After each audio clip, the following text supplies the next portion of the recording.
was born with kidney failure. It was kind of a struggle growing up. I mean, as a kid, you really don't know what's going on, but once I got a little older, like I'd say like around 8 or 9, I had more serious health problems due to the kidney failure.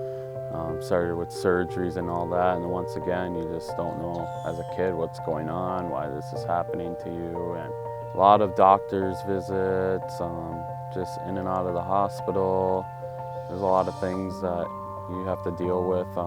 And then after I had my first kidney transplant in 2006, that's when we started to get to know each other a little bit more, started to like each other, and then that fall of 2006, we went to homecoming together, and that's when we started dating, and now, almost 10 years later.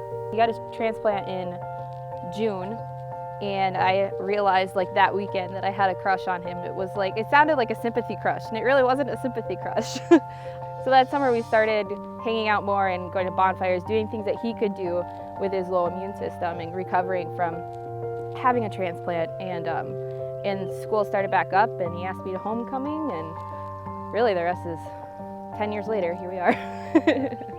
I wasn't familiar with like who he was or what he was like prior to having a transplant. I only knew him post-transplant, and I knew him as like, you know, the kid with 3 kidneys, and it didn't stop him, it didn't slow him down. If anything, I forgot that he had a transplant. I forgot that he was living with this, and so the first, definitely through dating and college, it wasn't even, it was a concern like, and sometime in the distant future, after, you know, once our kids are older, like we'll have to revisit this, like you're gonna need a transplant kind of thing.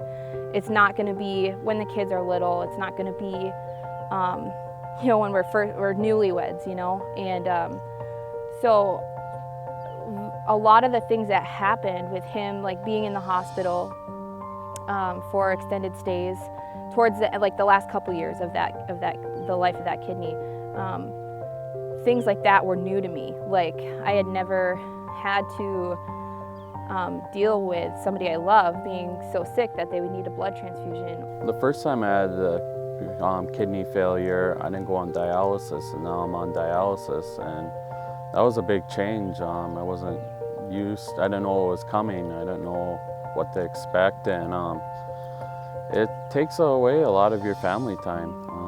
3 days a week I go to dialysis, I'm there 5 hours, and then you get so drained from it, it makes you tired. So I mean, that takes away a lot of family time, and that was one aspect that we really had to adjust to. And like what life would be like with a husband on dialysis, and he wasn't either. He had never been on dialysis, and it was very much a learning. We got to learn together, we got to experience it together, and it was something that I expected but didn't know what it was going to be like. So he was under 18 when he had that first transplant, and so he was higher on the list. It was would have been his first transplant, so he was easier to match, and now he's had a transplant. He's had 3 blood transfusions, and those things make it more difficult. And he's not a child anymore, he's 27 years old.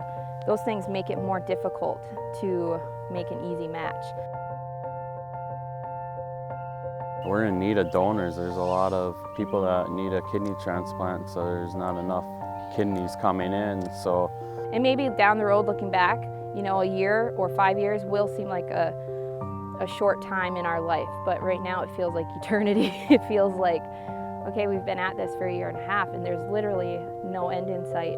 And I mean, we could get a call later today, we could get a call 10 years from now, like, and everything feels on hold because of that. We're just taking it one day at a time because it's a new experience, and trusting that God's got a plan, and we'll eventually figure out what it is. Padre Pio, I always looked up to him. He never complained. He always told us that don't worry about things. There's always more out there to worry about. Just rely on God. You know, He'll get you through the day. When it comes down to it, those who suffer more feel God's love more. And he said that, and I just kind of looked to that, and keep relying on God's love and pray to the saints and ask for their intercession. And it's all you can do, really, is just have faith.